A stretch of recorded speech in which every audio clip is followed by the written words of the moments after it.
Many historical accounts suggest a clean transition in the 18th century, where the fading Mughal Empire simply handed the keys of the subcontinent to the British. In reality, the true successor to the Mughals was the Maratha Empire. At its peak, this was the largest pan-Indian power of the early modern era, controlling vast stretches of territory long before the British consolidated their rule. To trace the origins of this massive shift, we have to look to the rugged, vertical landscapes of the Deccan Plateau, present-day Maharashtra. Before the first military campaigns began, a cultural shift was already underway.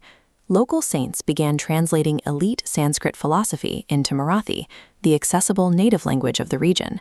This linguistic movement provided a shared cultural vocabulary for the people.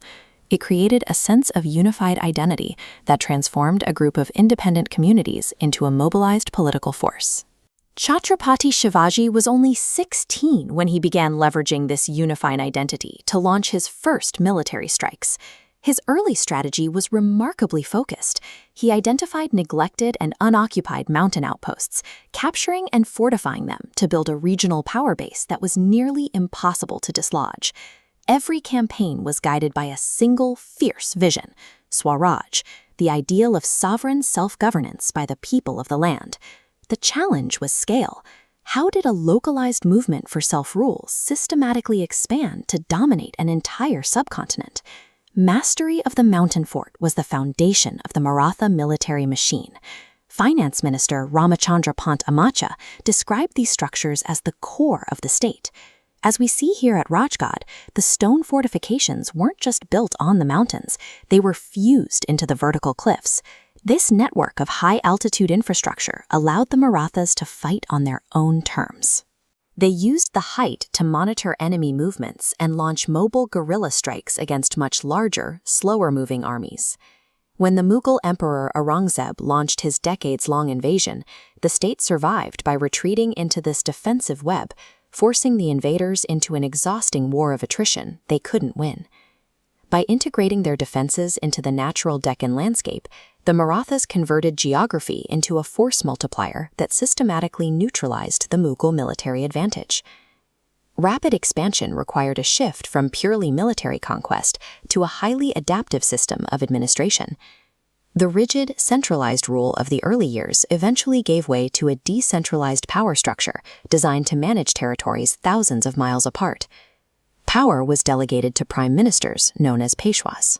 Leaders like Peshwa Bajirao I were empowered to project Maratha influence across the subcontinent, acting with significant autonomy from the central crown. This administration functioned with a level of detail that feels surprisingly modern, particularly regarding the management of natural resources. Naval edicts, for example, strictly prohibited the cutting of mature mango and jackfruit trees for essential ship timber. The state prioritized the long-term livelihoods of civilians, who cared for these trees like children, over immediate military supply needs. This administrative genius lay in the balance: aggressive geopolitical growth fueled by a decentralized, sustainable approach to local governance. Beyond the military and the law, the Marathas utilized cultural revival as a mechanism for building powerful imperial legitimacy. They commissioned the Rajya Vyavahara Koshar, the diplomatic lexicon, with the specific goal of replacing Persian loanwords with Sanskrit and Marathi equivalents in official state business. Their economic strategy was equally syncretic. They adopted the established Mughal style of coinage to ensure it remained popular in trade, but infused it with local identity by adding Devanagari inscriptions and imprecations to Ganapati. This cultural renaissance was not limited to the Deccan. In the south, the Maratha kingdom of Tanjavur became a hub for a unique multilingual culture. Rulers like Serfoji II patronized musicians and dancers, directly fostering the early development of modern Carnatic music and the classical Bharatanatyam dance form. By blending local Hindu traditions with existing administrative frameworks, the Marathas engineered a widely accepted, legitimate pan-Indian identity that resonated across the subcontinent. Ultimately, the Marathas broke the back of Mughal dominance and established a functionally governed empire that spanned the heart of India. This success was built on a specific intersection of administrative flexibility, linguistic pride, and cultural synthesis. While the physical empire eventually fell to British technological and military pressure, Its underlying philosophy outlasted its borders. The Maratha commitment to the ideal of Swarajya provided a historic blueprint for self-rule. By demonstrating that a native power could successfully administer a subcontinent, they provided the psychological proof later generations needed. This memory convinced the leaders of the 20th century freedom movement that an independent India was a viable reality, not a new experiment, but a restoration.